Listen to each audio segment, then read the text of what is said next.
everybody, it's jrobichess. We got another positional practice video I'd like to do today, and this is actually a position that came from the game played between Judith Polgar versus Garry Kasparov. And Polgar is white in this position, and it's white to move.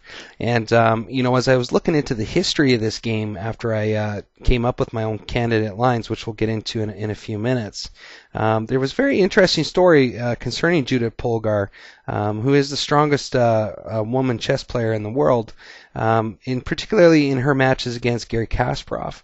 Apparently in 1994 they met in a game, and Polgar, after Kasparov made a move, Polgar would have been in a dominant position with most likely high winning chances to win the game. And Kasparov changed his mind and actually moved his piece back and then moved a different piece. And Polgar didn't say anything to anybody at the time because she claimed that the arbiter wasn't close, and I think that maybe that might have been the case. Also, maybe a little bit of, she was probably a little bit stunned that Kasparov changed his mind and took his piece back after he let go of it and changed the move. But fortunately, there was actually a television crew that caught this on camera. But she didn't say anything, so the game went on, and Kasparov was able to beat her in that particular game. But it caused a lot of controversy. A lot of people felt that the tournament organizers should have thrown out Kasparov's win against Polgar once that video came to light. This game actually took place a little bit later. This was in 2002 in Russia versus the rest of the world, and Polgar actually defeated Kasparov in this game. Kasparov tried the Berlin defense against her Rai Lopez, and she was able to secure the win. Now, this was a rapid match, but still, I think it speaks volumes as to, technically she probably should have won the first game, which I don't think was a rapid match, and then she comes back and beats Kasparov here. So I found that very interesting. Now, this is the position, as you can see on the screen. It's white to move, so it's Polgar's move. And in these positional practice videos, I like to come up with my own candidate lines before seeing what the next move played actually was. So I'm going to show you the lines that I came up with, kind of the ideas that I had looking at the position. And I'm going to tell you why I thought some were good, why I thought some were bad. Then we're going to take a look at what the computer felt was best in this position. And then we'll end the video off with what was actually played in the game itself by Polgar. And if you want to work on this yourself, the best thing to do is to, if you're just starting out working on candidate lines, is to actually write them down as you're looking at the board. Don't move any of the pieces, but write them down and try to come up with what you feel would be the best move in the position that either A, maintains the strength or the equality of the position, or gives you a positional advantage. And then over time, hopefully you'll see this ability improve in your actual games. So I'm going to get started here and show you what I came up with. Now, the move that Black had played just before this position was bishop out to f5. And looking at Black's position, you'll notice that Black has the bishop pair, which is good for Black, especially when you have a lot of open space in the middle. But Black also has some positional problems. Black has doubled up pawns on the c file, and you'll notice that Black's rooks are not connected. So they're separated by the king, and this king cannot castle because Polgar, in the Berlin defense lines, was actually able to initiate a queen trade, which forced Kasparov to capture back with the king. So this king does not have an option to castle, which is important to consider. Well, now White, on the other hand, has a safely castled king. White also has connected rooks and a bishop and a knight against the bishop pair. White also has a nice pawn here on e5, and this pawn could be protected by its other pawn here on f2, swinging up if need be. Also, this dark square bishop could protect it in the future as well. So it's the position itself is a slight advantage towards White, according to the computer engine. Now, the first thing that I thought of was knight out to d4, basically attacking the light square bishop of Black's while at the same time defending my pawn on c2 due to the scope of this bishop. Now, from this position, Black has a few options, and I'm going to kind of go into the ones that I thought of mentally at the time, and then we'll get into some other ideas that I had. So from here, I thought if Black were to play the bishop back to d7, allowing the bishop to still have access along this diagonal, and in the future possibly this, depending on what happened with the pawn, I figured I'd play my knight over to f3, attacking the dark square bishop. And if Black were to retreat that bishop at this point, I could play my rook over to d2, preparing to double up my rooks, and I felt that in this position that it would be definitely playable. But That's if black were to play those moves. And that's the thing about cannon and line moves. You got to try to ask yourself, would black play those moves? And I don't think so, because this allows white to build up quite the advantage, I think, and a lot of pressure up on the d file. So I'm going to flip back now to knight to d4, which is the first move that I thought of. And now I'm going to take a look at some different options for black instead of bringing the bishop back to d7. So I thought about black playing the bishop to e6, kind of offering up a trade for the knight for the bishop.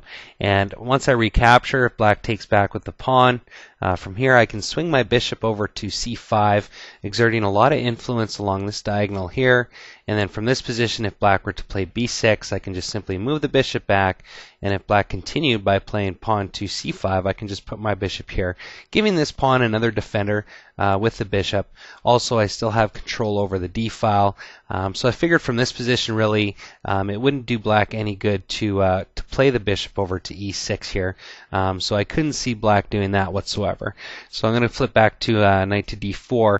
And I thought, well, maybe black could play the bishop back to, say, g6, maintaining its attack on this pawn on c2, maintaining that pressure along that diagonal. But I felt from here, if black were to play something like that, I could push my pawn up to e6, and that would present black with some questions. For example, does black capture that pawn and allow me to come in with the knight, giving a potential forking square? Or, what does black do? Does it ignore the pawn for the time being, move the king? So not a lot of great options here for black. So I figured that would be a good move for white in that position. But that was the extent of my mental thoughts about the knight to d4 move. I could tell from all the options that black didn't have a lot of seemingly great options at the time. So I kind of liked the knight to d4 move. But I continued on, and I thought about other moves in the position. So I'm going to go back to bishop to f5, which is when the black bishop first came down, and I thought about the move pawn to c3. And I think I got into a little bit of optimistic thinking here when I was looking at this, because first of all, well, pawn to c3 takes the pawn away from the bishop's scope, that's for sure. But then I started to think, well, what if he brought his bishop down to c2? I played my rook up to d2, which is eventually where I'd want to put it anyway. And then if he retreated the bishop back to, say, a4, I could trap the bishop in the next few moves.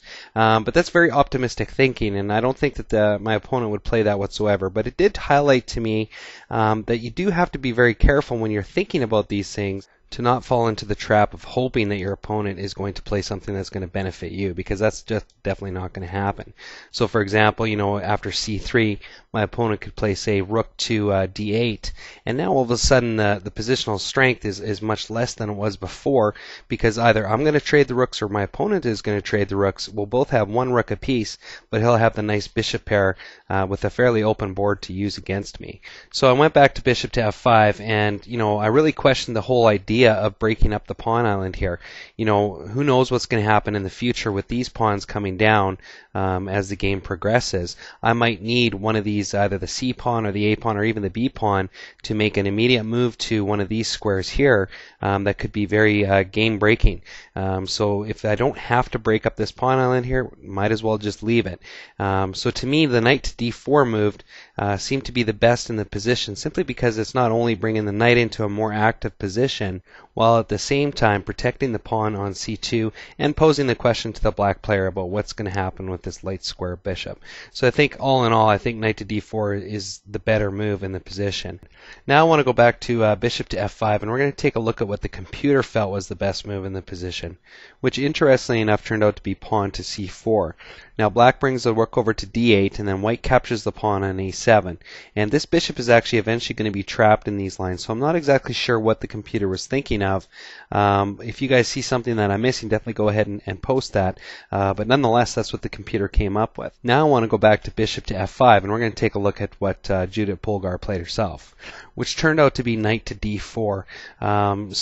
If you got knight to d4 like I did as being the best move in that position, that's great. I think this position itself was fairly easy to do, simply because it's kind of a forcing position. In other words, if we go back one move, the bishop is attacking an unprotected pawn here on c2, so we definitely need to do something about that. But nonetheless, it's good to look over the options. What can you do to stop that bishop from capturing that pawn? What are the options? What's going to help the position the most? And I think those are all great questions to ask and try to find the answers to. And I think for the next positional practice video that I put up, I'm going to try to find a position that doesn't have an immediate forceful move right away. So in other words, I'll try to find a game that's dead on equal as I can find, that does not have a forceful move. In other words, no pieces are immediately threatened. And we'll take that candidate line generation and we'll apply that to that position and see what happens. So take care. Hope you enjoy the video, and we'll see you next time.